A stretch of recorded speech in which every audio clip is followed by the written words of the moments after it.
니는 똥머리가 제일 예뻐. 맞아 맞아. 두상이 동글동글해갖고 똥머리에도 할머니 안 같아. 저희 직원 중에 팬이 있는데 얘 팬이에요? 근데 장가 갔습니다. 근데 제가 네, 장가는 갔고요. 머리를 길어져가지고 이제 똥머리는 너무 크다 빠르게 깔끔하네. 그래도 얼굴 더 작아 보이잖아. 왕만도 안 얹어갖고. 제일 예뻐, 제일 예뻐. 준비, 시작. 시청자 여러분 안녕하십니까? 네. 여름이 왔지만 탈탈탈 태풍 온대 어떡할 거예요? 진짜요? 조심하셔야 아직 뭘 조심해야 돼? 창문 조심, 문 조심. 안 날아갈 것 같은데. 네, 장국자님 오늘 왜 이렇게 볼펜을 여기다 꽂으셨어? 예, 똥머리가 더 예쁘다고 그래요? 방금 들어서. 그러니까요. 팬분도 많으실 텐데 좀 선생님 좀 팬분이 훨씬 많으시잖아요. 그래서 그 말을 기다렸습니다. 자, 오늘 멀리 시드니에서도 오셨고요. 네. 그리고 우리 남대 의사님. 남대 의사님도 또 방청을 방문해 오셔갖고 주셨습니다. 참 오늘 멋진 초청자분 아니 정말 게스트분은 진짜 네. 복이 많아. 앞에 관객과 함께. 좀 불편한데 그러면 부담스럽습니다 저는. 네, 오늘 네. 아주 터프하게 생기신 정아림 씨 모셨습니다. 반갑습니다. 네. 소개 좀 부탁드릴까요? 본인 소개. 저는 정하린이라고 하고요. 이제 올해 36살입니다. 한국 온 지는 6년 차가 됐고요. 결혼하고 잘 살고 있습니다. 네, 아주 터프하게 인사도 좀 간결하게 하시네요. 근데 북에서는 뭐 권투 선수 복싱 하셨다고? 네, 복싱을 4년 정도 했습니다. 몇 살 때부터? 그게 어렸을 때부터 했는데 14살 때 14살 때 태권도를 좀 하다가요. 저희 감독이죠. 거기 우린 지도원이라고 하는데 감독이 복싱으로 지금 넘어가시면서 저희를 이렇게 스카우트해서 같이 넘어갔죠. 그래서 감독님이 태권도 하다가 복싱으로 네, 복싱으로 하면서 아예 그냥 다 같이 그래서 복싱을 했습니다. 원래 저도 체육 전공이잖아요. 옛날부터 네. 함흥 분이시잖아요. 그죠? 네네. 함흥에서 오셨는데 해상구역의 구라프는 유명했어요. 권투로 유명했어요. 네, 맞죠? 맞습니다. 어? 네, 맞습니다. 거기 누구더라? 거기 유명한 사람도 이렇게 국가 선수 나온 거 있는데. 저 이름 구영조잖아. 구영조. 아니던가? 구영표인가 이름. 구영조라고 구영조. 네. 네, 저도 그분이 이름 까먹었어요. 북한의 대표적인 복싱 권투 옛날에 세계 세계 선수권에서도 챔피언 하셨고 구영조라는 분도 함흥 출신인 걸로 알고 해상구역. 네, 맞습니다. 거기서 태어나셨어요? 네네 맞습니다. 저희 같은 구락부에서 저도 그 구락부에서도 나왔고요. 해상구역 구락부. 네. 네. 후에는 과해체육학교로 이름이 바뀌었지만 그죠? 네 맞습니다. 그 후에 해상구역 청소년 학교로 바뀌었습니다. 청소년 학교로 네. 하리지 다닐 때는. 네네 맞습니다. 오늘 그렇죠. 체육 선생님과 선수 출신의 만남이네요. 뭔가 우연히 되게 저하고 좀 공통점이 많은 분이 많이 오셨어요. 네. 시드니에서도 그 이야기 하고 싶어요. 뭔가 하고 싶은 말이 많으신 것 같습니다. 자, 아무튼 함흥에서 오셨는데 뭐 한국 분이 워낙에 많이 나오셨는데요. 근데 가족 관계를 보니까 아빠가 서울에서 태어나셨다. 네. 이거 어떻게 되신 거예요? 제가 들은 거죠.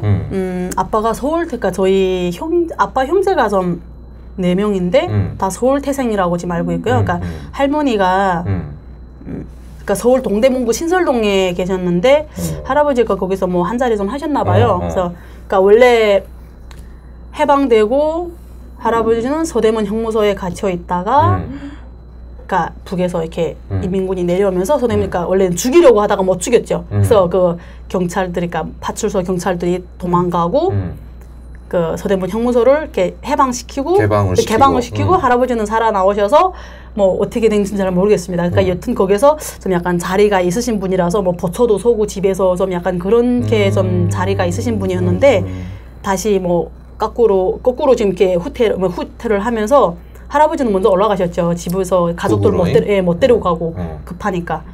그리고 같이 갔는데 할머니는 혼자서 자식들 데리고, 그때는 아버지가 애기잖아요. 그래서 업고 빌어 먹으면서 아빠를 찾으러? 네, 갔죠. 아까 그 아빠를 찾아서 평양까지 올라갔는데 할아버지는 평양에 먼저 도착하시고 자기 부관을 시켜서 집에 가서 가족 데려오라 나갔는데, 그러니까 부관은 빠를 거잖아요. 할머니는 빌어 먹으면서 가며 심여 가는데, 그러니까 먼저 와서 보니까 집은 다 폭파되고 사람은 없고 하니까 올라가서 죽었다고, 사람이 없다고 이렇게 된 거죠. 그러니까 할아버지는 거기서 실망하시고 뭐 자기 가족은 다 죽은 걸로 알고 죽은 걸로 있었다. 알고 뭐 어떻게 다른 담당 간호사 자기 간호사하고 눈이 맞아가지고 살림을 차리셨죠.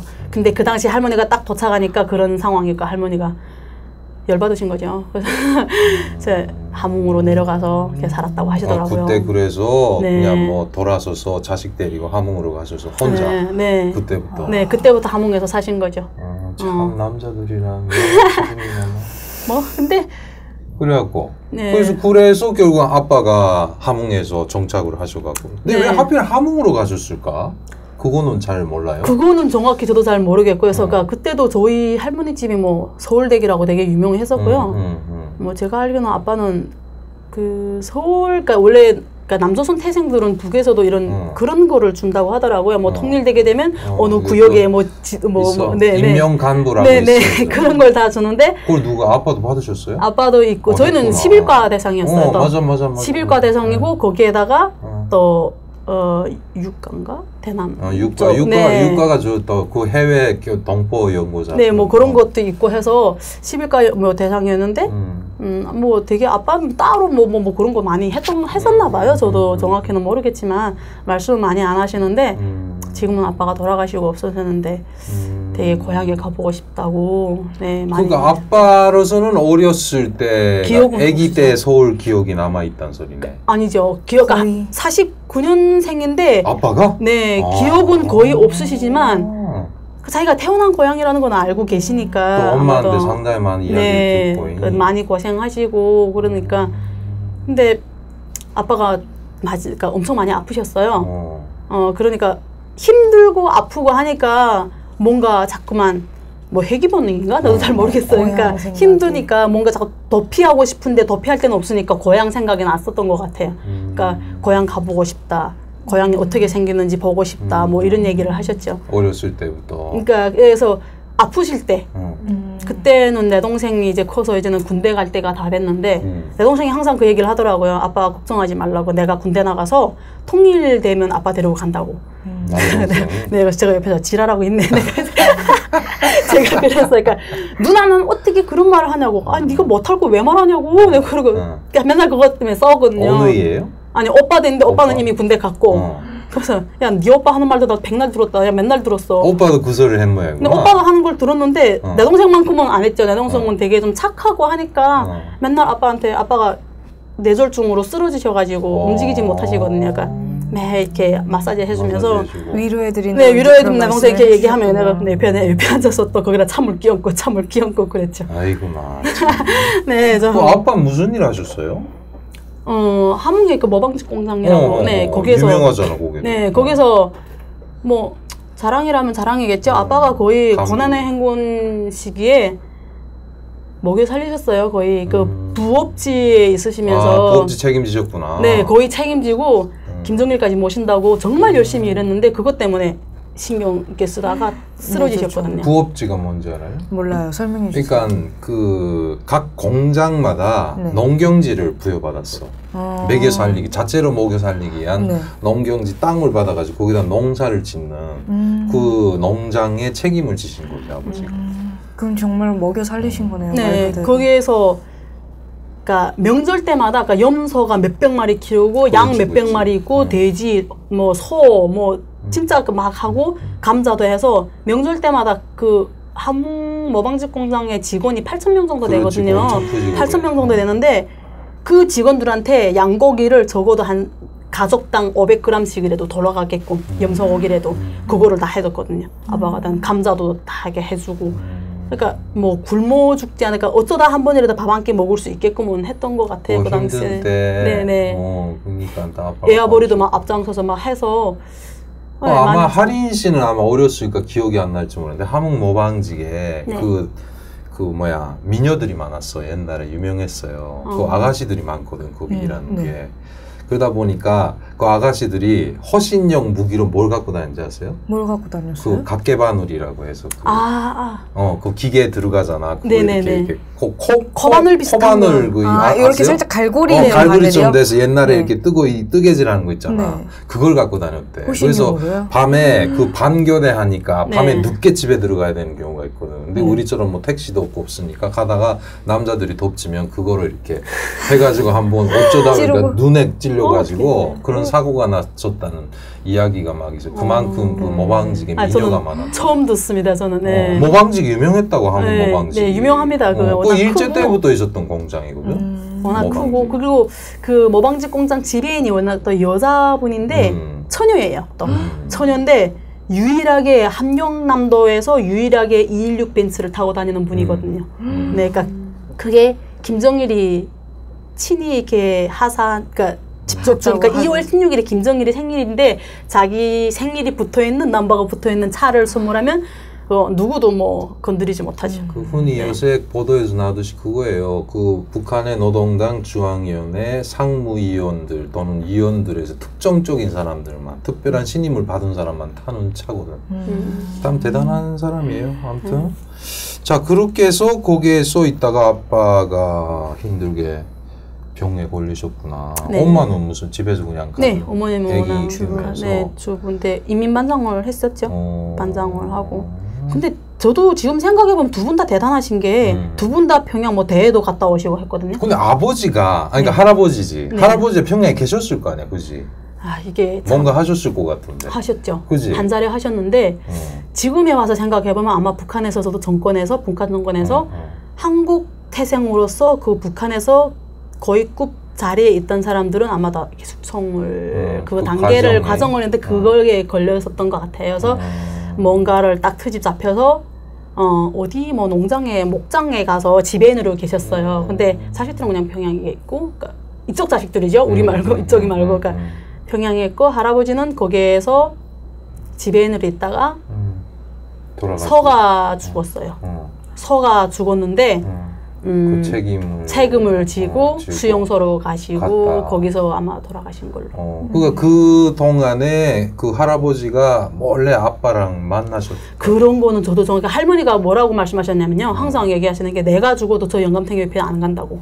절대로 죽어도 안 만난다고. 절대로 합장도 안 할 거고 죽어도 저 영감탱이 안 만날 거라고. 네, 너무 한이 맺히셔서. 네. 그래서 어린 시절은 그러면 뭐 그냥 힘들게는 안 살았다. 네, 저는 힘들게는 안 살았습니다. 네. 학교 때는 근데 왜 왕따 당하셨어요? 초등학교 때. 왕따죠. 그러니까 한 2학년 때까지는 괜찮았는데요. 학교에서 보면 2학년 때부터 이렇게 학급별로 학급반장, 뭐 분단위원장, 학습조장 뭐 이런 거 하는데 선생님이 그때 저한테 그랬었거든요. 그래서 우리 반에 학급반장 하는 애는 너밖에 없다고 시켜준다고 했는데 딱 하는데 보니까 이짝애가 공부를 저보다 잘하기는 했어요. 근데 저도 열심히 제 공부하기 싫어서 안 했지. 한다고 했는데 일단 저보다는 잘했는데 걔 아빠가 좀 간부였거든요. 추신성부. 네, 그러니까 걔를 학급반장을 시켜놓고 저는 학습조장을 시킨 거예요. 그리고 선생님이 하는 말이 뭐냐면 원래 학급반장보다 조장이 더 중요한 거다. 왜냐면 너는 얘네들을 책임지고 공부를 시켜야 되는 애기 때문에 네 자리가 더 중요하다 했는데 지금 생각하면 그게 되게 쪽팔렸던 것 같아요. 학급반장이 아닌 학습조장이라는 그게 내가 제 말을 들어야 된다는 그게 뭔가 좀 자존심 상하고 쪽팔려가지고 반장을 시켜준다고 했는데 네, 그것도 있었고 괜히 또 그러니까 또 동네에서는 되게 막 좀 골목대장이고 애들 막 후리고 다녔는데 학교 가서는 그렇게 못하니까 쪽팔려가지고 학교를 안 갔죠. 후렸다고 동네들 때렸어요? 아, 여자가? 네. 내리고 그래서 복싱했구나. 네. 그랬다가 일단 중학교 올라가면 되게 또 많이 바뀌던데. 네, 올라가서 바뀌었죠.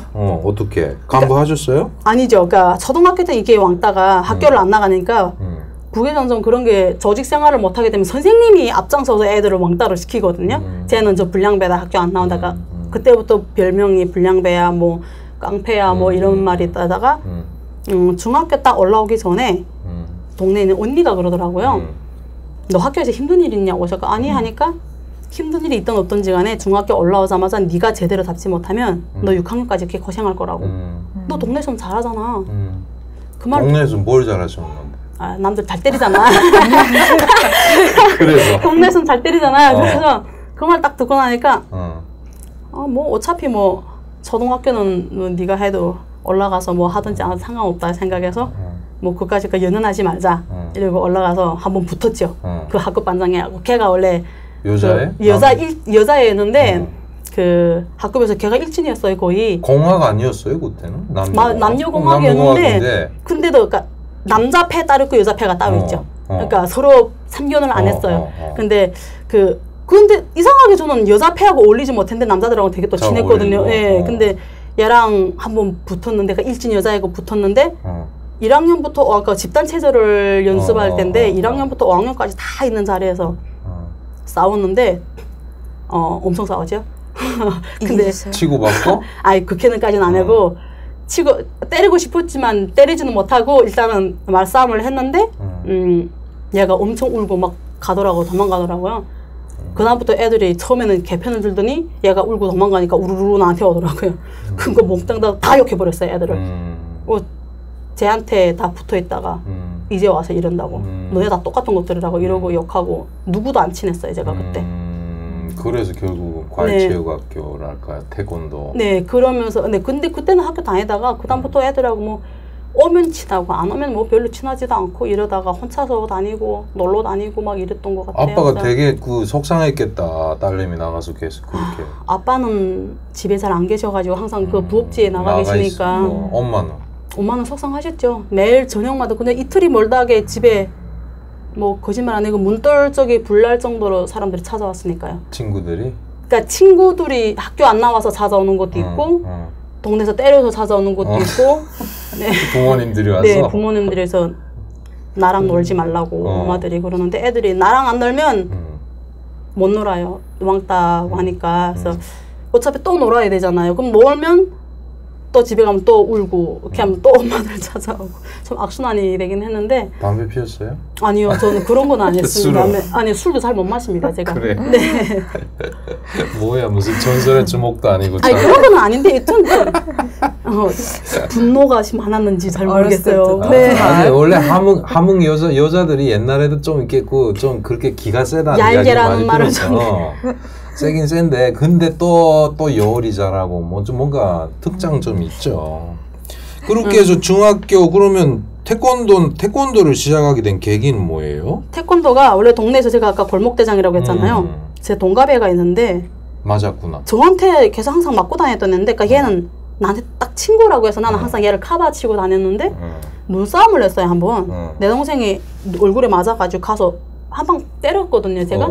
그러니까 때린 게 앞에 가서 눈덩이 가지고 앞에라 얼굴에다 때렸거든요. 눈을 던졌다는. 그러니까 내 동생이 맞았기 때문에 저는 그걸 못 참고 앞에 가서 딱 요만큼 맞아서 가지고 얼굴에다 때렸거든요. 다시 던지라고 하니까 또 보더니 처음엔 깜짝 놀라서 있더니 조금 있다가 뒤로 한 발 물러서 가지고 발로 여기 차더라고요. 꼬리차기야? 그러니까 꼬리차기는 안 돼. 앞으로 옆차기를 한 거죠. 그래서 돌려차기를 한 거죠 이렇게. 근데 저 당황했어요 솔직히.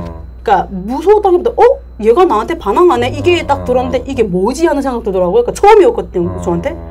근데 걔가 그때 태권도를 배웠었어요. 그래서 아차 얘가 이거 뭔가 배우고 허신술을 배우니까 네가 반항심이 생기는구나 해서 이걸 누르려면 나도 배워야 되겠구나 해가지고 올렸죠. 너 태권도 어디 다니냐 하니까 대덕중학교라고 있어요. 그래서 거기 다닌대요. 그래? 그럼 나랑 같이 가자. 나도 가서 배우자 하니까 쭈뼛쭈뼛 하다가 그래 같이 가자 해서 가는데 그 다음부터 잘 구슬려가지고 같이 배웠죠. 그 학교에 들어가서? 네, 그 다음 배우고 같이 배우다가 복싱으로 넘어갔죠. 그 태권도는 그러니까 그때부터 뭐 대회나 그런 데는 안 나갔었어요? 태권도는 한 반년 하다가 못 나갔는데 복싱은 많이 나갔습니다. 대회를. 경기? 네, 경기를 많이 나갔고요. 고등중학교 부문? 네, 청소년 부문으로 나왔는데 네, 36kg, 39kg, 네, 42kg까지 나갔는데 42kg는 중량이 좀 못 알았거든요. 제가 그러니까 그때 너무 말라가지고 39kg까지 나갔었는데 42kg도 좀 두문이 한 번 나갔었다가 체격이 너무 크니까 계속 올려뛰었구나. 네, 그러니까 저희 청소년 학교에 선수가 나갈 수 있는 선수가 없으니까 3명밖에 없었어요. 여자가 선수는 많았는데 실제로 경기를 뛸 수 있는 그 사람이 없으니까 3명이서 돌려치기 하는 거죠. 그러다가 제가 42kg까지 한번 나가봤는데 그때 그 감독이 보더니 너 더 먹고 오라고 좀 살 좀 치고 오라고 하다가 그냥 안 돼가지고 그거는 못 나가고 한 번 딱 나가보고 힘이 밀리더라고요. 그거는 경량하는 것보다 늙는 게 더 힘들었죠. 힘들죠. 네, 중량 늙는 게. 그래서 36kg, 39kg에서는 네, 항상 나갔다가 42kg는 한 번, 그거는 더욱이 뭐 대회는 아니라서 그냥 친선 경기 같은 뭐 이런 식이라서. 내 기억에는 그때 하린 씨가 했을 때 그때가 북한의 여자 복싱이 처음. 새로 생겨갖고 네, 막 맞습니다. 이렇게 뛸 때라 네. 되게 불이 붙었을 때거든. 아마 그래서 그 태권도 하다가 그 감독도 아마 돌아온 거 같아요. 맞습니다. 처음 딱 그때라서. 비행기 꼬리 잡기 쉬우니까 남들 안 하는 거라. 그래서 일단 근데 그 하린 씨는 뭐 체육을 하기 위한 게 아니라 싸움을 하기 위해서 배운 거잖아, 아니에요? 태권도는 그랬죠. 근데 복싱을 하다 보니까 복싱. 재밌더라고요. 복싱? 네, 나가서 적성에 뭐 맞으셨군요. 네. 근데 뭐 해서 저희는 금메달은 메달은 없지만 뭐 상장 타면 벌펜도 타고 뭐 이런 게 있잖아요. 상장도 있고 하니까 뭐 괜찮고. 그래서 그때 지금도 그 좀 즐겨 보세요, 복싱 같은 거? 아무래도? 지금은 집에서 그 운동을 조금씩 하는데 그 뭐. 킥복싱. 킥복싱 네, 네. 하고 있어요, 취미로? 아, 그러니까 그거를 나가서 경기 나간 게 아니고요. 취미로? 집에서 취미로 그냥 운동을 하는 거죠. 이렇게 몸이 혼자서? 뿌듯하고 하니까 그 동네 킥복싱 체육관 같은 데서 네, 그냥 하고 있어요, 지금도? 네, 저 뭐 그 올리고 하는데 페이스북에 진짜? 네. 나하고 아직 친구 안 됐으니까 못 봤네. 설마 또 남편 세워놓고 하는 거? 아, 선생님. 에이, 왜 그러세요? 남편 꼼짝 못 하겠네. 아, 저 밖에서는 막 그래도 남편 앞에서는 네, 또 조신하게 네. 앉아 있어요? 아니 그렇진 않은데.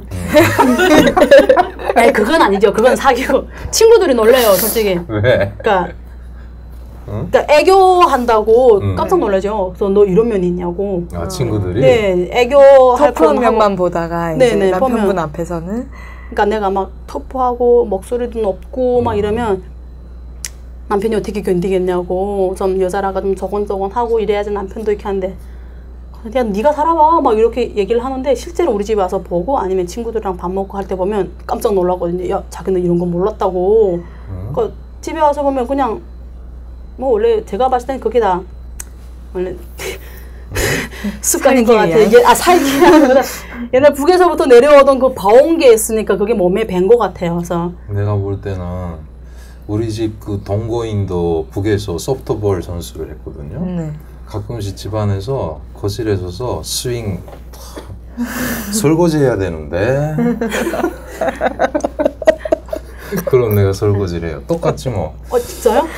설거지 해야 되는데 아니요, 이러지. 아니요, 전혀요. 그럼 남편이 예 하고 알았어. 아니요, 전혀요. 그러진 좀 그래 한번 그래 볼까 진짜. 해보세요 한번. 남편이 안 효과가 그럽니다. 좋은가 본데요. 효과가 있어. 그 스윙하는데 그 스윙하는 건 뭔 뜻인데 그게. 진짜요? 아니 농담이야. 자, 그래서 결국은 복싱을 하다가 체육대학에 가셨죠. 네. 이것도 뭐 일체 그 부모님들의 권유 없이 본인이 알아서 스스로 그렇죠. 한번 해보겠다. 네.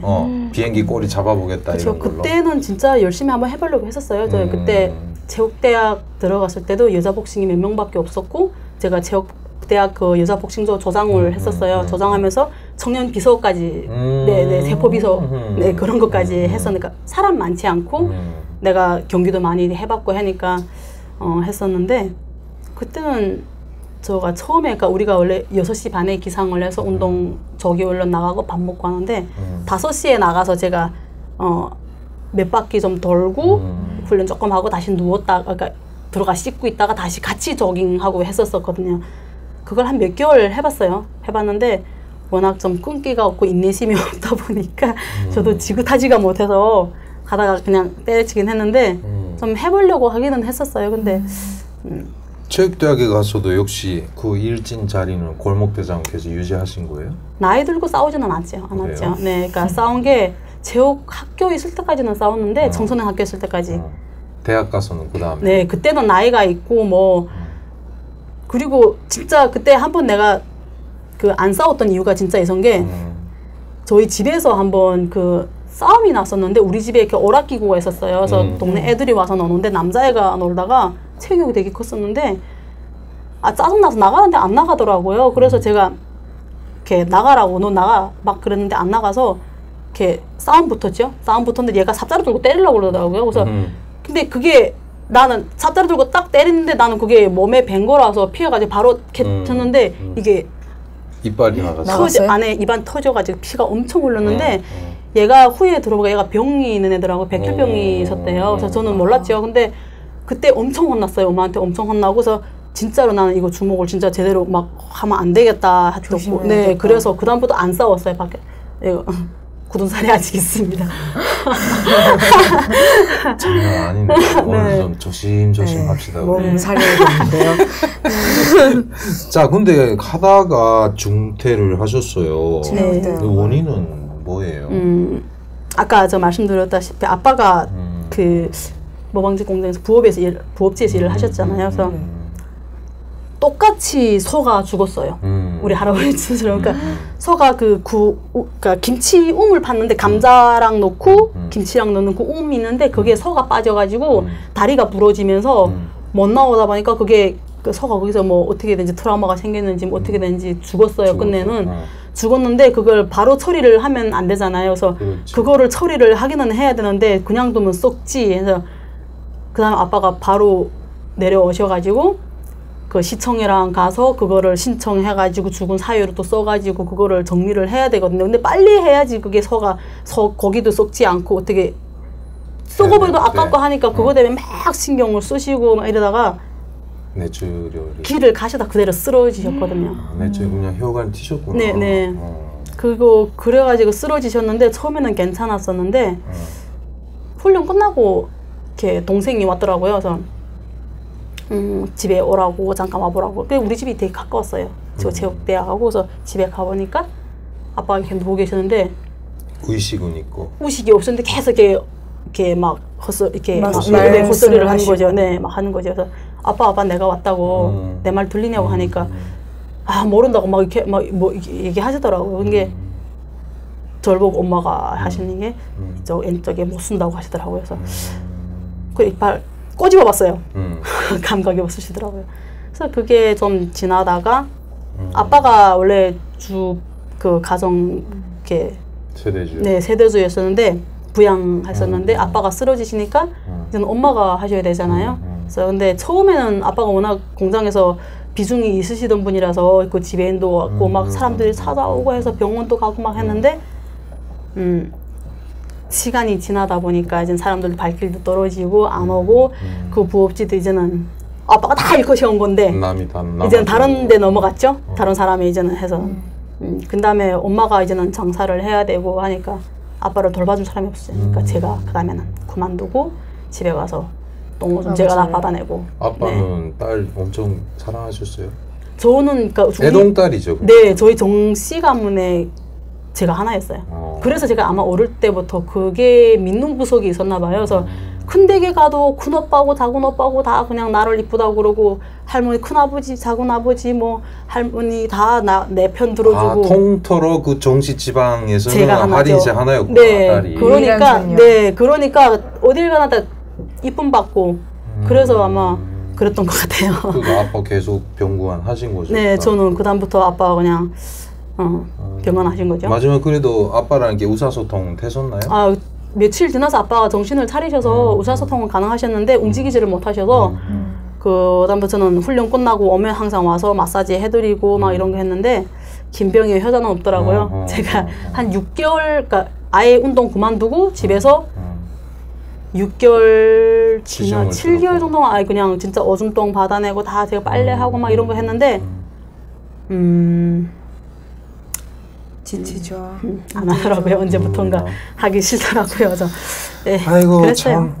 참 참고로요. 북한이 왜 이렇게 소에 대해서 집착을 하냐면요. 힌두교도 아닌데 북한은 소 자체가 국가 재산으로 등록이 돼 있어요.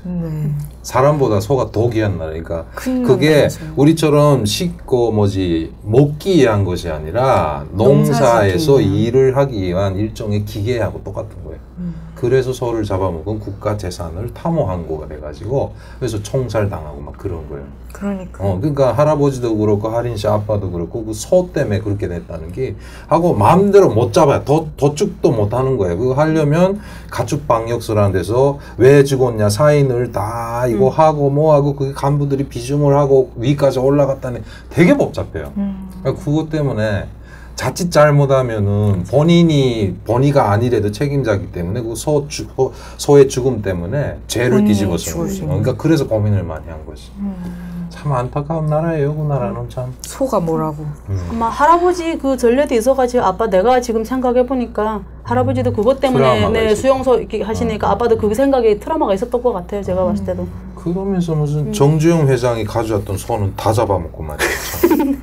자, 그래서 그 다음에 결국은 아빠 뭐 살림 때문에 그렇겠죠. 피복 공장으로 결국에 학업을 포기하고. 네네. 피복 공장에 재봉 돌리신 거예요? 재봉을 했죠. 재봉을 했는데 그 저희 그 피복 공장이 수출하는 거였어요. 네, 다 수출이죠. 그래서 그 중국에서 왔었는데 대부분 보면 한국 제품을 하는 거거든요. 거기 가서 배웠죠. 배웠는데 워낙 성격인지라 그러니까 앉아서 야 이거 하는데 그러니까 하기는 되게 잘합니다. 가자마자 보더니 되게 잘한다고 했는데 오래 앉아있는 성격이 못 돼서 이렇게 못 하더라고요. 제가 그래서 바꿨죠. 뭘 했냐면 다림질을 했습니다. 근데 그게 정말 권호동이거든요. 고역이거든요. 덥고 막 덥고 스팀이죠. 네, 스팀 다리기인데 서서 하거든요. 하루 종일 서서 하는데 다리미가 되게 무거워요. 그거를 그러니까 이렇게 돌리면 스팀이 쫙 나가지 확 그 열로 가열려서 다리는 건데 쌓이게 몇백 개씩 쌓이는데 그거를 다 다려야 되거든요. 그거를 했죠. 근데 그거를 하는데 그래도 일 잘한다고 후에는 묘양산까지 갔다 오기는 했어요. 그래서 근데 이게 일을 하는 게 지금 생각해보면 정말 그런 강제노동이 없을 거예요. 아마도. 그래도 그나마 수출 피복은 중국하고 협력을 하니까 뭐 저 식량도 좀 주고 돈도 주고 그렇죠. 기름도 주고 뭐 설탕도 좀 나오고 이렇게 하죠. 그래서 돈이 나온다는 게 우리 한 달 월급이 아마 3,000원 정도 됐던 건데, 네네 그때 3,000원이었는데 쌀을 한 몇 킬로 샀던가 아마? 뭐 한 1,000원 아니에요? 네네 맞아요. 1,000원 정도. 네, 그렇지. 그 정도 했습니다. 6kg 정도 샀던 걸로 기억했는데 제가 그렇게 사고 또 배국도 제 것만이라도 또 나오거든요. 나오니까 정말 집에 보탬이 좀 됐었죠. 근데 엄마는 무슨 장사 하셨는데? 엄마도 식당에서 일을 하시면서 식당에서 보면 그 북에 가보면 그 뭐 카카오? 카카오라고 해서 우리 아이스 캔디. 아이스크림 그런 거. 딱딱한 아이스 캔디. 그거를 파셨는데 식당에서 나오는 거라서 그거를 이렇게 담배랑 해서 얼음물 해서 파셨죠. 네네 장사를 하셨죠. 네. 이런 그 뭐야? 조그맣게. 박스 하나 해가지고 얼음 박스를 우리 한국에서 뭐라 그래? 우리 삐삐기라고 하잖아. 북한에서 삐삐기통이라고 하는데. 여기서는 발포스티롤. 스티로폼 박스요? 스티로폼. 그걸 얼음 박스 이렇게 얼음 박스 만들어서 거기다 카카오 넣고 목에다 메고 아이스케이크 메고 다니면서. 목에라는 안 하고 그러니까 워낙 식당에서 식당도 직장으로 되어 있기 때문에 철근으로 이렇게 만들어서 약간 조그만 하우스처럼 만들어요. 매대처럼 해서. 네, 매대처럼. 그래서 약간 이건 이거는 전문성 그냥 끼고. 개인 그거 아니고 장사가 아니고 그러니까 벌면 그만큼 식당에다도 돈을 줘야 돼요. 그래서 한 하루 얼마씩. 줘야 되는 거고. 근데 그게 세발을 피잖아, 그죠? 생활에 피죠 그때. 오빠들은 군대 가고. 오빠는 군대 나가고. 그리고 후에 내가 탈북하기 전해 동생이 군대 나갔죠. 군대 가고. 네. 아이고 참 뭐 결국 일조에 아빠 때문에. 그 아빠는 언제 돌아가셨어요? 제가 탈북한 다음에. 다음에. 네, 못 봤어요. 모르겠어요. 그러니까 내가 후에 엄마랑 중국에 있을 때 한번 통화를 했었는데. 제가 고향 떠나고 3년 있다가 돌아가셨다고 하더라고요. 한 2년인지 3년인지 있다가. 자, 이제 이러다 보니까 궁금해지는 것은 탈북 동기인데. 탈북 동기 전에 이게 궁금해요. 10대 때 한국 라디오를 들으셨다고. 사실 아까 학창 시절에서 제가 여쭤보려 했는데 놓쳤거든요. 어디서? 이게 저 아까 말씀드렸을 때 저희 아빠랑 엄마랑 그 평양 대회를 몇 번 이렇게 갔다고 했잖아요. 전국대회 뭐 이런 거. 거기 가면 이렇게 선물 타오잖아요. 근데 엄마가 타왔던 게 이렇게 녹음기를 타왔어요. 라디오가 달린 카세트 테이프 레코더. 이만한 건데 되게 우리 동네에서 제일 좋았던 게 옆에 막 불이 번쩍번쩍하고 막 예전에 돌아가고. 그 메아리라고 있었잖아. 이건 중국 거였는데 중국 메아리라고. 요만한 건데 근데 그게 그 라디오가 있었어요. 저는 몰랐었는데 그날에 뭘 하다가 했던가 아침에 그 뭐지? 안테나를 세웠는데 다른 게 이렇게 들리더라고요. 뭐 이렇게 삑삑삑 돌리는데 뭔가 이상한 게 들리더라고요. 근데 말투가 우리 말투가 아니에요. 그래서 이게 뭐지? 껐어요. 바로 껐어요. 그러다가 궁금해가지고 몰래, 그러니까 새벽에 몰래 제가 이불장에 들어가죠. 그럼 이불장에 들어가 딱 들었는데 주파수 막 보니까 이렇게 나오는데 이게 분명 한국 방송인데 분명 이게 남조선 거구나 이렇게 그때 남조선 거구나 생각을 했지만 노래가 막 나오고 말이 나오고 하는데 처음에는 뭔지 몰랐죠. 그래서 몇 시 정확히 몇 시부터 나오는지도 몰랐어요. 근데 후에 알았던 게 아침 8시 방송이더라고요, 그게. 그러니까 KBS? SBS 아침 방송. 아침 SBS 그러니까 8시 SBS 뭐 노래가 나오는 거예요. 그게 이렇게 하면서 그 왜 아침에 그 이 전에 아침 방송 이 노래 나오는데 이 노래 나오기 전에 항상 무슨 노래 나오냐면요. 대머리 청각 노래 나왔거든요. 네. 뭐예요? 8시 통근길에 대머리 청각 이 노래인데 이걸 내가 북에서 배웠거든요. 아세요? 이사님? 네. 몰라서 몰라요. 오, 그리고 신기하다. 부모 노래가 있어요. 낙엽이 우수수 떨어질 때 이 노래도 거기서 배웠거든요. 진짜? 이거 가사를 근데 아침마다 한 번씩 나오는데 그거를 한 번 듣고 가사를 다 못 적잖아요. 또 이 발음도 약간 틀려서 아침마다 8시 전에 15분쯤에 들어가서 이불장에 들어가서 들어가셔서요? 이불 뒤집어 쓰고 딱 틀고 볼펜 들고 적어요. 가사를? 네, 가사. 아빠 엄마는 어디 가고? 엄마는 일찍 나가시고 아빠는 아프실 때니까. 그냥 누워 계시니까 뭐 하는지도 모르게. 그쵸. 몰래. 네, 그리고 이거 듣다가 막 나오는 대로 이때 들리는 대로 뭐 다 적었어요. 적고 그 다음날 또 나오면 또 들리는 대로 적으면서 수정해 나가면서 그리고 만들어 이렇게 했죠. 그래서 노래를 그때 한 3개인지 4개인지 들었던 것 같아서 근데 제일 기억에 남았던 게 대머리 청각하고 부모라는 노래가 너무 좋은 거예요, 제가. 네, 그래서 그 노래는 아직까지 기억하고 있어요. 아마 아빠도 그때 들었어도 내가 가만히 있었을지도 모르겠네. 이게 그지? 한 번 아빠가 저한테 들켰었어요. 그러니까 이불 뒤집어 쓰고 아빠가 뭘 하고 계시더라고요. 그래서 내가 밖에 나가 딱 들어왔는데 무슨 소리가 들리는 거예요. 그래서 그러니까 아빠 뭐 하지? 내가 아니라고. 아니야 뭘 이렇게 꾸서 밑으로 쭉 내리는데 그냥 이불을 뒤집어 이렇게 보니까 녹음기가 있더라고. 그래서 아빠 뭘 들었냐고 하니까 아니라고. 그랬더니 갑자기 아빠가 그러니까 제가 그 말이 와, 근데 왜 이게 이제 생각나는지 모르겠네요. 그러니까 아빠가 그때 뭐라고 하셨냐면요. 내가 내 고향 얘기를 듣는데 뭐 잘못됐냐고. 딸한테. 저한테 그때 소름 돋네. 갑자기 그 생각나네. 네, 그때 아빠가 그러셨어요. 그때 아빠가 아프실 텐데 내가 봤을 때 그게 한 번이 아닌가 봐요. 그러니까 몇 번을 들으셨는 것 같아요. 그러니까 혼자 계시면서 방에 집에 혼자 계시잖아요. 항상 누워서. 그러니까 그거 들으셨던 것 같아요. 그럼 아마 그 하린 씨가 어렸을 때도 들었을 수도 있고. 그건 내가 몰랐던 거 그렇지. 같아요. 네. 근데 워낙 저희 아빠도 원래 대남일로서 있던 분이라서 많이 들었었던 것 같아요. 그거는. 그러니까 엄마도 그렇고 뭐. 참 그 안타깝네. 네. 그래가지고 그 다음에 그런 거 듣고 있다가 탈북 동기는 결국은 아빠가 아프니까 생활고죠. 네, 아빠가 워낙 아프시고 후에는 도저히 진짜 집에서 뭐 안 되니까 저희 집을 팔고 좀 약간 외곽으로 집을 갔어요. 진짜? 네. 원래 해상구역 그때 집값이 비쌀 때인데. 네, 집을 팔았어요. 5만 원에 팔았던 것 같아요 그때. 그때 당시. 네, 5만 원에 팔아서 약간 좀 외곽으로 떨어져가지고 농촌하고 해상구역하고 경계선의 집에란데. 어디 영광군? 아닙니다. 저기 해양동이라고. 해양동 쪽에. 네네, 해양동. 그 교도소 있는 그쪽에. 교도소 있는 그 쪽에. 아파트 뒤쪽에. 구교. 네네. 구교 와서. 거기 맞습니다. 땅집으로. 네. 거기 가서 있다가 거기 이사를 가서 제가 1년 만에 아마 갔던 것 같아요. 그러니까 거기 가서도 결국은 그 오빠는 군대 가고 없고 동생이랑 네. 이렇게 있다 보니까 힘들고 엄마는 계속 그거 장사하는데도 안 되니까 결국은 하린 씨가 벌로 가야 되겠다 이렇게 생각을 그쵸. 했는데. 그때 생각했던 게 저희 애할머니가 해령에 계셨구나. 네네 계셨는데 저는 계시는 줄 알았죠. 그래서 큰이모도 계시니까 계시는 줄 알고 좀 애할머니네 그때는 좀 큰어머니랑 생활이 좀 되게 괜찮았던 줄 알았죠. 그냥 그래서 힘들게 제가 해령으로 간 네, 거예요? 그러니까 저희 집에서 보면 제가 좀 잘 다녀요. 어디 가도. 그러니까 엄마도 내가 가는 건 마음이 놓여 하거든요. 어디에서 잃어버리진 않는다고.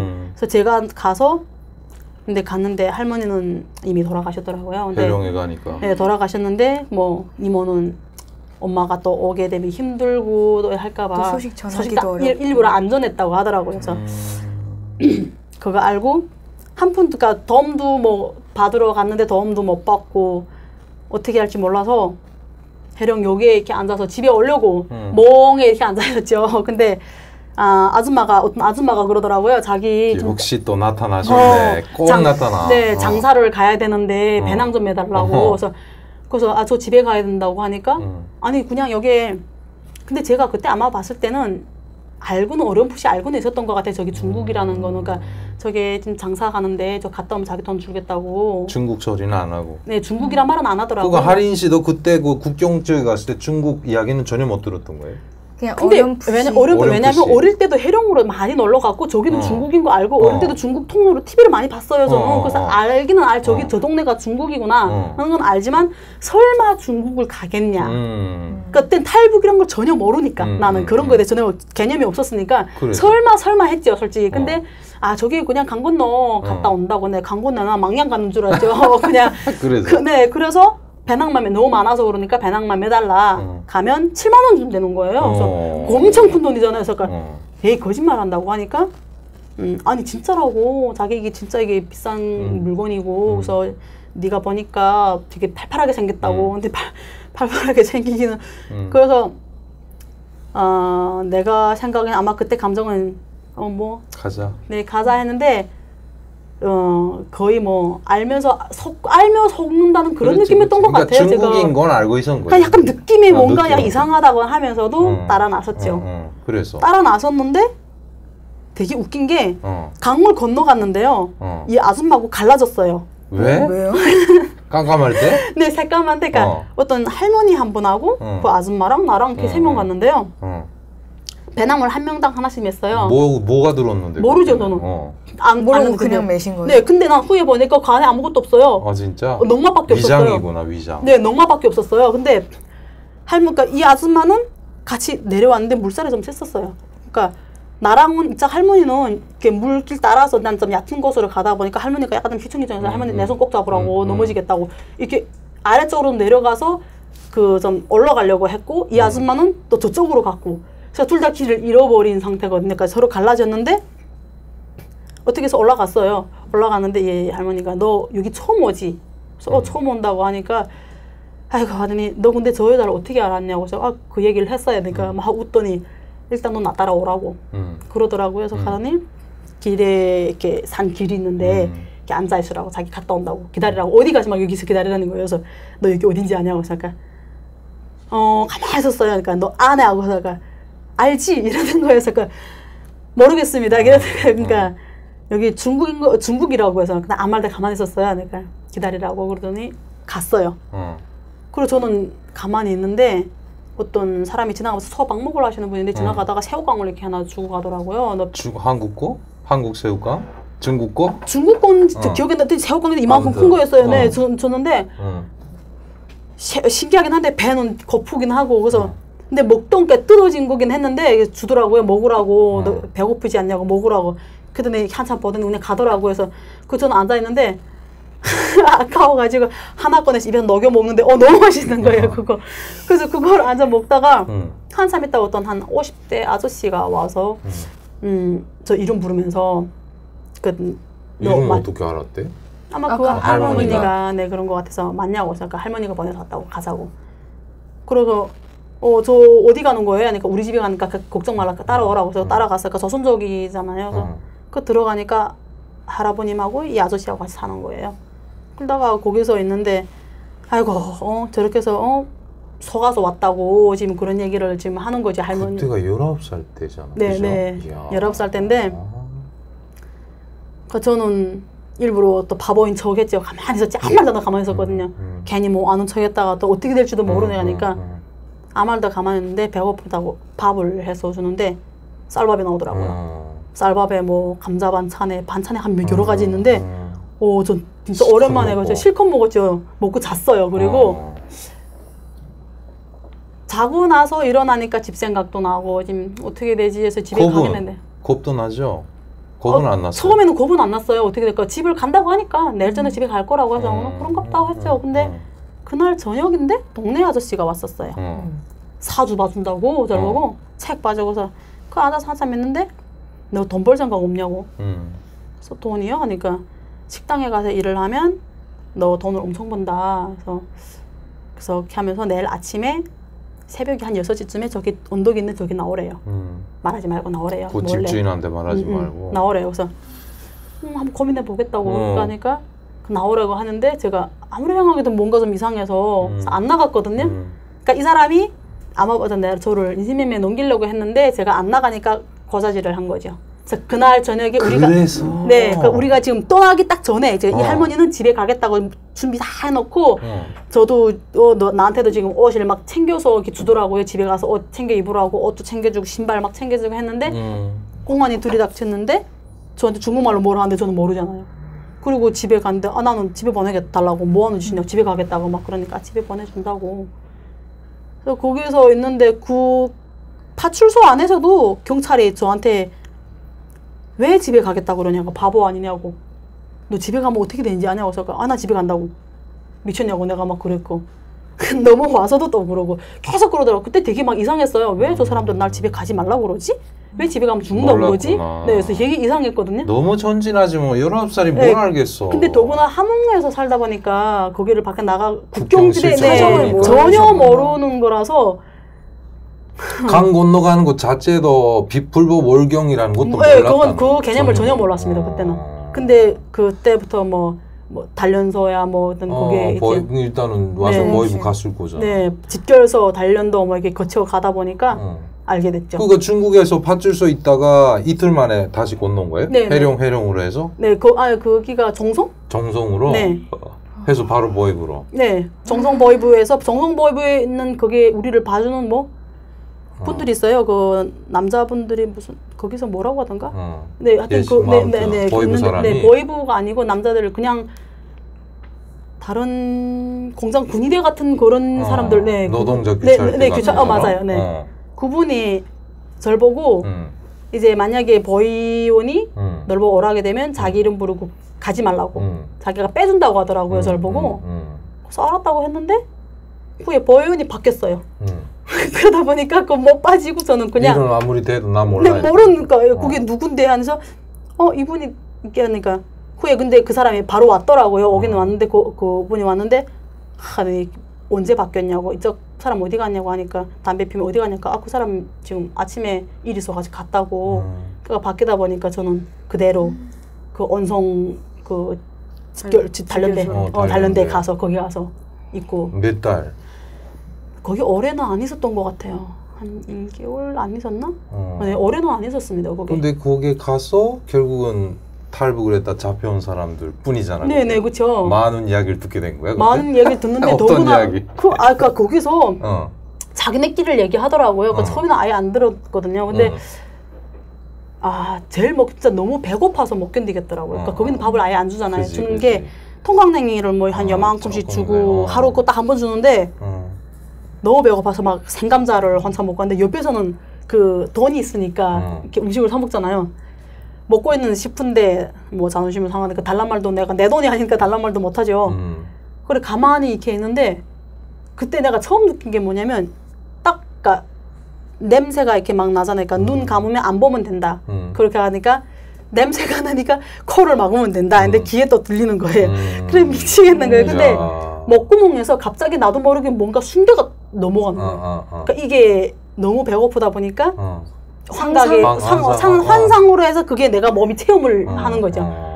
그 다음 순간에 정신이 번쩍 드는 거예요. 너 미쳤구나 너 이러다가 너 진짜 영양실조 걸린다 해서 그 다음부터 다른 사람이 먹을 때는 셈세기를 셌어요. 제가 속으로 하나 둘 셋 넷 이렇게 셈세기를 셌는데 배고프면 나가서 어쩔 수 없이 생감자라도 먹어야 되니까. 근데 그 중국 갔다 온 사람들이 옆에 보더니 어떻게 생감자 먹냐고 막 너무 배고파 그런가 보다. 옆에서 주는데 옛날 같으면 안 먹는다고 하겠는데 배고프니까 안 먹는단 말 안 나오더라고요. 그래서 그러니까 월병 요만한 걸 절반을 이렇게 째개서 주는데도 그걸 받아서 먹었어요. 근데 너무 힘이 나는 거예요, 그게. 그냥 먹고 근데 거기서 얘기를 하는 게 중국 가면 이런 것도 많고 뭐 이런 것도 뭐 별 것도 아니고 자기는 중국이면 이런 것도 먹지도 않는다고 막 고기도 맨날 썩고 나서 안 먹고 뭐 이러고 그래서 물어는 뭐 안 보죠. 가만히 있었죠. 그냥 다 듣기만 하죠. 그냥 나이가 제일 어렸을 것 같아 그때. 아니 어린 애들도 있었습니다. 그러니까 중국에서 살다가 온 애들도 있었고 막 이래서 비슷한 나이 또래인데. 네, 그러니까 저보다 어린 애들도 막 있고 막 이래가지고 근데 그 저처럼 이렇게 잡혀갔다 온 사람 저는 하나인데 거기서 살다 온 애들은 또 있었고 네.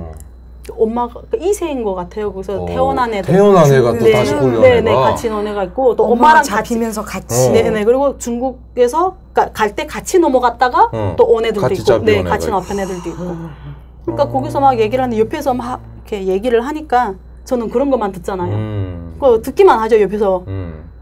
그리고 뭐 거기 끼지도 않고 뭐 내가 낄 데도 없고 하니까 끼지도 않고 가만히 있죠 그냥 혼자서 듣고 왔는데 그때 되게 막 도대체 어떤 세상이길래 저렇게 얘기를 하지? 좀 이런 생각은 했었죠. 그리고 또 그 중국에 있을 때 이틀 동안에 있을 때 먹었던 하루 세끼 쌀밥을 먹고 생각나. 고기에 먹고 그것도 생각나죠. 하긴 그 농촌에서 그렇게 먹는데 저 여자들은 시내에 살았다고 하니까 더 잘 먹었겠지 이런 생각도 해봤고 새우깡 생각나잖아요. 새우깡 그 새우깡 생각도 나고 이거 파출소에 있을 때 그 경찰들이 저한테 과자를 많이 갖다 줬어요. 그러니까 내가 나이도 어린데 집에 넘어간다고 하니까 바보라고. 너 같은 바보 처음 본다고. 너는 왜 내보내주겠다는데 그냥 안 가고 있냐고 막 계속 그랬거든요. 되게 막 신기했어요 저도. 그러니까 과자를 엄청 많이 갖다 줘서 저도 그때 그 계산툰에서 뭐 건설 강 다리 같은 거 이렇게 만들고 했는데 거기로 넘어갔거든요. 저희는 뭐 겨두로 안 가고. 네. 그래서 보입을 안 고치고 노동자 할 때 한테 넘어갔구나. 네. 그래서 겨두로 안 가고 거기로 넘어갔는데 버쳐서는 군인이 있었는데 군인이 한국 사람이었어요. 또. 야, 과자를 너 안 먹어? 그래서 나는 그때 뭐 입맛도 없고 하니까 다 먹으라고 다 줬어요. 저는 근데 옆에 있던 중국 사람이 왜 줬냐고 주지 말라고 너 이따가 네가 먹으라고 막 이러는데 그 사람한테는 너 집이 어디냐고 해서 함흥이라고 하니까 한 사람 얘기를 하다가 시간 보더니 너 이따가 내 이제 화장실 갈 테니까 그때 저쪽으로 가라 그러는 거예요. 저를 보니까 간 건너 다시 중국으로 돌아가라고. 네, 근데 왜요? 하니까 내 말대로 해라 그냥 이러는 거예요. 그래서 그 할머니는 저쪽에 돌아서 잡혀 있잖아요. 그래서 네, 저 할머니 때문에 좀 걸리기는 하는데 괜찮으니까 저쪽으로 가라 하더라고요. 근데 딱 일어나서 화장실 가고 딱 돌아서 몇 발짝 가더니 돌아서 되네. 안 되겠다. 왜 하니까 저기 중대장이 온다.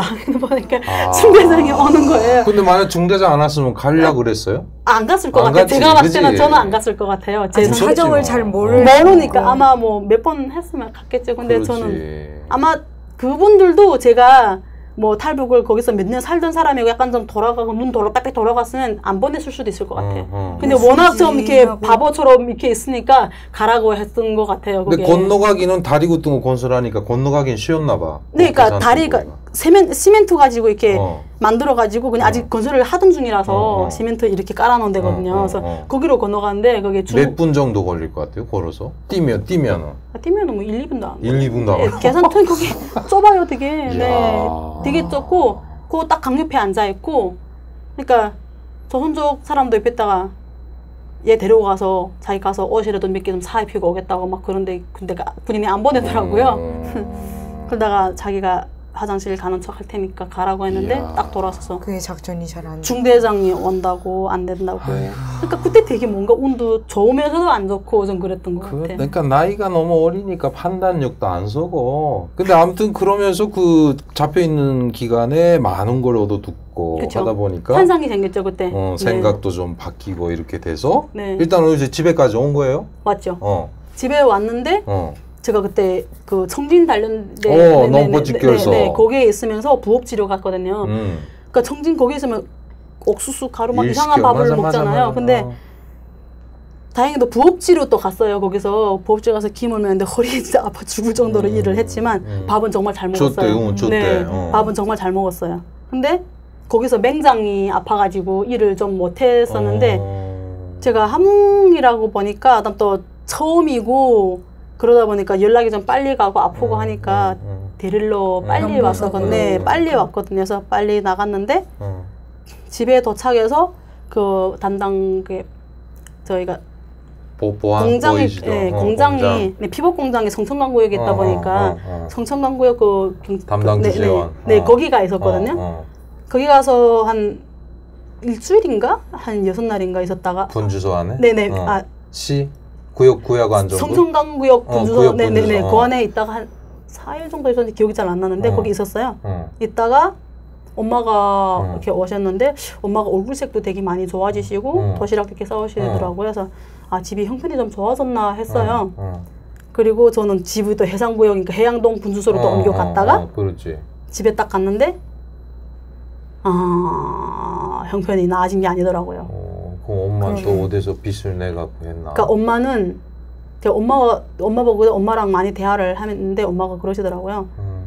생각을 해보니까 내가 건강하고 내가 먹고 내가 건강해야지 너 아빠도 살 것 같더라. 내가 이제껏 아빠를 살린다고 아빠한테 다 줬는데 자기가 죽을 것 같더라고.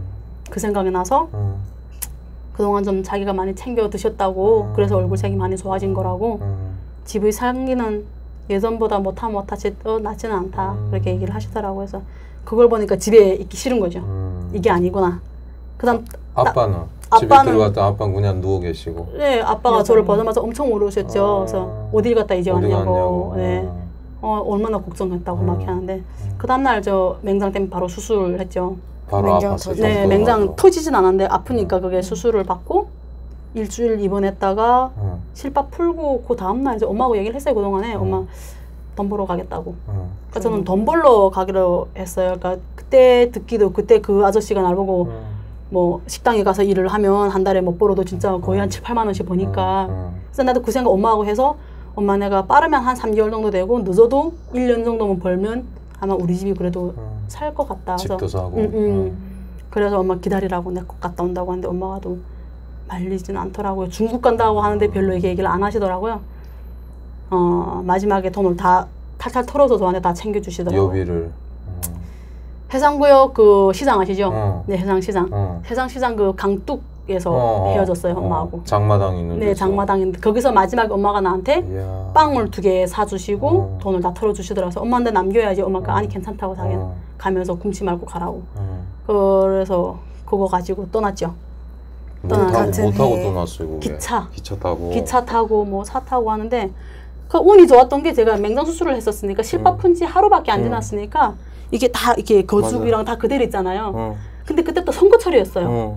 2003년도에 선거철이었는데 거기 가서 그 경성에서 잡혔거든요. 제가 잡혔는데 어디 갔다 하몽인대회니까 저는 집이 하몽이지만 저 시집 간 게 해룡에 시집을 갔다. 근데 어린 나이에? 그러니까 시집을 갔다 했거든요. 그러니까 왜 그렇게 일찍 시집 갔냐 해서 먹을 게 없어 시집을 갔는데 집에 그 아직 그러니까 그거를 옮기지 않아서 이동증은 다 안 했기 때문에 선거는 해야 되지 않겠냐. 그래서 북이 집에 있으면 선거하러 갔다 오는 길이다. 그래서 그러니까 또 이거 보여주지 3주짜리 이거 보라고 내 이런 거 실밥 풀자마자 바로 집에 가는 중이라고. 그러니까 알았다고 빨리 나가라고. 그래서 다른 사람들 잡아놓고 나만 나왔죠. 그래서 바로 또 해령으로 들어갔죠. 거기서 누구 이모 집인가? 네, 이모 집에 갔는데 그때는 뭐 내가 이제는 이미 떠나려고 준비를 하고 갔던 거라서 이모한테 가서 인사드리고 근데 이모한테는 얘기는 안 하고 인사드리고 그 할머니를 찾아갔거든요. 같이 잡혀 나왔던 할머니가. 그 할머니가 그때 그랬어요. 잘 보고 너 중국에 아마 또 갈걸? 해서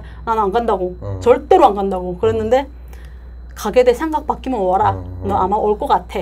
집 주소를 줬는데 제가 진짜 찾아갔죠. 네, 그래서 다 이렇게 하면서 그때 찾아갔을 때 그 할머니가 그러시더라고요. 중국 가서 하루 있던 1시간 있던 한 번 갔다 오면 사람들이 다 가더라고. 바뀐다고. 다 가더라고. 공통이더라고. 뭐 나도 북송돼서 가봤는데 똑같아요. 할인 씨하고 또 거기 잡혀 있으면 먹는 이야기하고 하늘에서 통닭구이가 떨어졌으면 좋겠다는 뭐 그런 이야기밖에 안 하잖아, 그지? 네. 그래서 결국은 다시 네, 할머니하고 같이. 네, 아니요. 할머니는 같이 안 오고요. 할머니는 다른 사람을 소개해줬죠. 네. 그래서 건너갔구나. 네. 그 건너가서 그 다음엔 어떤 생활이 펼쳐졌어요? 그 다음에 거의 다 비슷한 것 같아요. 저는 돈 벌어 간다고 했었는데 돈 벌어 가는 줄 알았고 저도 마지막에 딱 가기 전날에 출발하기 전에 그러더라고요. 그래서 저랑 동갑인 여자애 한 명하고 다른 언니 한 분 있었어요. 그러니까 3명이 가는데 가게 되면 너 중국말을 배워야 되니까 아마 다른 집에 중국집에서 한 1년은 살아야 된다. 너 아니면 돈을 못 번다. 그럼 어떻게 너 잡혀나가면 또 고생할 거냐. 그러니까 내가 나는 모르잖아요 전혀. 그래서 친구 보고 물어보니까 자기도 안 돼요. 자기도 그래서 중국집에서 한 1년 살다가 근데 중국집에서 어떻게 사느냐고 물어보니까 아니 그냥 일해주면서 산대요. 그래서 그런가 보다 저는 그렇게 생각을 했었죠. 그래서 처음에는 그게 뭐 이렇게 결혼을 해서 사는 줄은 모르고 그렇게 일을 해주며 사는 줄 알았죠. 그래 갔는데 그때 장마철이라서 8월달 이제 8월 말경에 장마철이라서 물이 엄청 불었는데 그 군인이 내가 볼 때는 키가 180 넘는 것 같아요. 체격이 이랬는데. 어디 북한군이? 네. 그런 게 있어요, 있긴? 키가 엄청 크고 체격이 이래요. 제가 봤을 때는 적어도 한 184는 되는 것 같아요. 근데 여자 둘을 안고 나랑 이제 언니를 안고 그 친구애는 없고 그래서 강을 건너갔는데 이 사람이 물 이까지 넘어가더라고요. 이렇게 찰랑찰랑. 그러니까 이렇게 하고 올라가는데 발끝으로 이렇게 가는데 다 뽑고 지금 그냥 넘어가는 거잖아요. 그래서 이렇게 안고 그렇게 하고 강을 건너온 거죠. 린꼭정이네. 네. 그래서. 근데 저도 막 물이 뭐 꿀꿀꿀 가는데 나는 살겠다고 사람이 본능이 물이 이까지 내려오니까 그러니까 저는 아무리 안겼다고 하더라도 이게 물이 이렇게 오니까 살겠다고 이 사람 이게 허리를 밟고 제가 위에를 이렇게 싹 붙여. 이 머리를 올라가지. 그러니까 이 사람이 너무 다른 그러니까 이짝 두 여자는 그렇게 안 하더라고요. 그래서 난 물이 안 찼을까 물이 뭐 숨 찼대요. 근데 왜 가만히 있었냐고 하니까 그냥 참았대요. 그래서 신기하다. 나는 못 참겠던데. 그러니까 내가 살려고 밟고 올라왔었는데 그 사람이 기분 나쁘다고 막 그러는 거예요. 근데 그러니까 처음이라고 지금 그냥 안고 가는 대로 갔는데 나는 내가 막 밟고 막 올라서 갔는데 살이 많으니까 그게 밟히더라고요. 그게. 그래서 건너갔죠.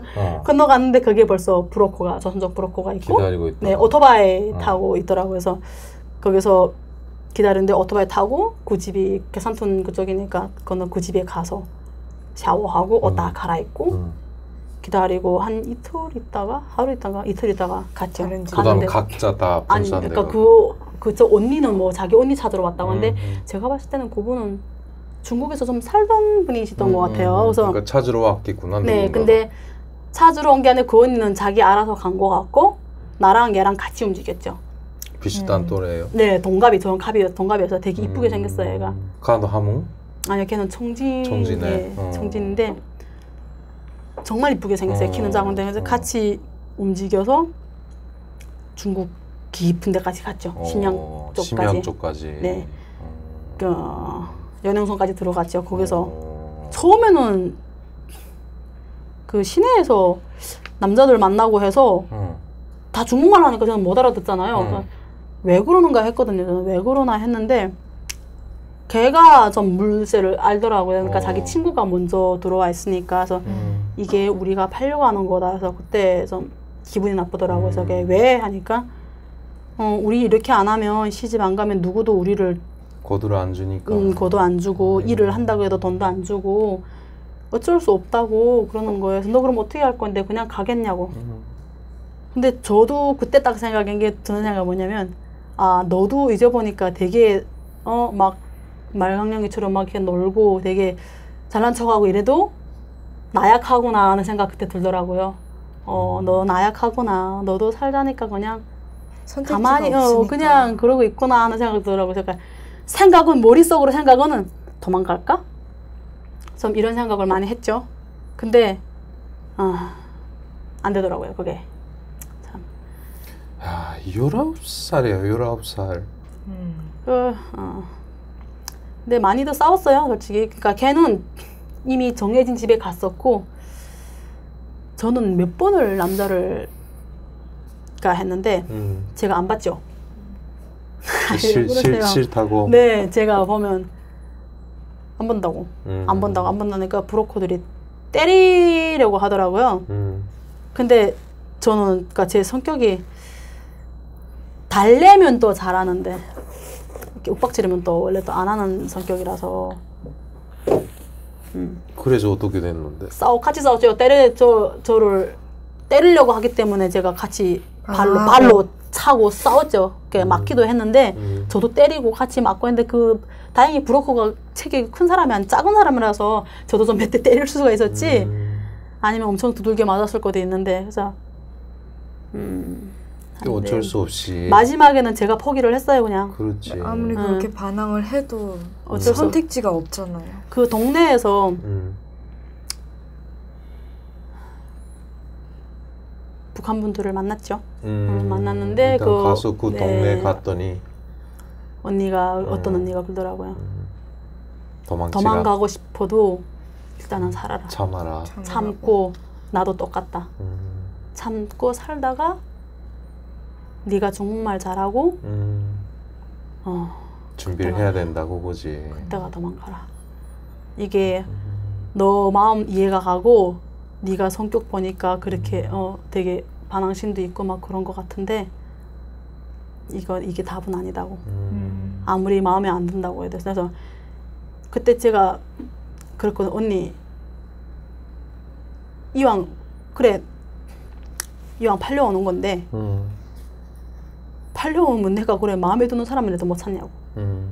내가 그랬었거든요. 그러니까 다 쟤네데 맞춰줄 순 없지 않냐고. 요것만이라도 내 마음대로 하면 안 되냐고 하니까 어차피 네가 안 살고 갈 거면 아무 사람이나 살아라고. 그러다 그래도 뭐 어쨌든 하다가 좀 그래도 좀 착해 보이는 사람이랑 살았죠. 살다가 한 3년 살다가 신양으로 아예 나와서 그때부터 일을 하면서 혼자서. 네. 강인하네. 이겨내서 결혼 3년 만에. 네. 자, 아무튼 그 이야기는 2부에서 듣기로 하고 1부에서는 이만. 참 안타까운 게 그 운명이라는 것이 어쩔 수 없이 복종을 해야 되는, 그것도 19살에 중국에 가신 게 19이에요. 19. 그렇지. 그러니까 그 선택지를 19이면 솔직히 고등학교잖아요. 지금 한국에서는 그 19살 나이에 그런 선택을 해야 되는, 진짜 비참해요. 너무. 하여튼 1부에서 수고하셨고 중국 생활부터는 2부에서 네. 다시 이야기를 듣도록 하겠습니다. 네. 시청자 여러분, 2부를 기대하여 주십시오. 네. 수고하셨습니다. 수고하셨습니다. 네. 수고하셨습니다. 아니, 이게 말이 좀 너무 빠르지 않나요? 아니야. 괜찮아요. 전혀 안 빨라요. 아, 진짜요? 네. 한 10분 정도 쉬시고 2부 촬영 들어갈게요. 이면아. 너 잘 안긴다. 어? 낯가림도 없고. 어머니 봐. 우리 하나 잘 놀았어? 몇 살이라고 했죠? 5살? 자, 응, 반짝반짝 해봐 그러면. 반짝. 머리 들고 앞에 보면서. 앞에 여기 보면서. 아니 애가 어떻게 이렇게 말을 잘해요? 큰 소리로 나.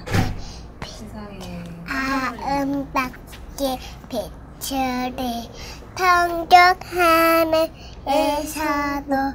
서쪽 하늘에서도 반짝반짝 작은 별 아름답게 비추래.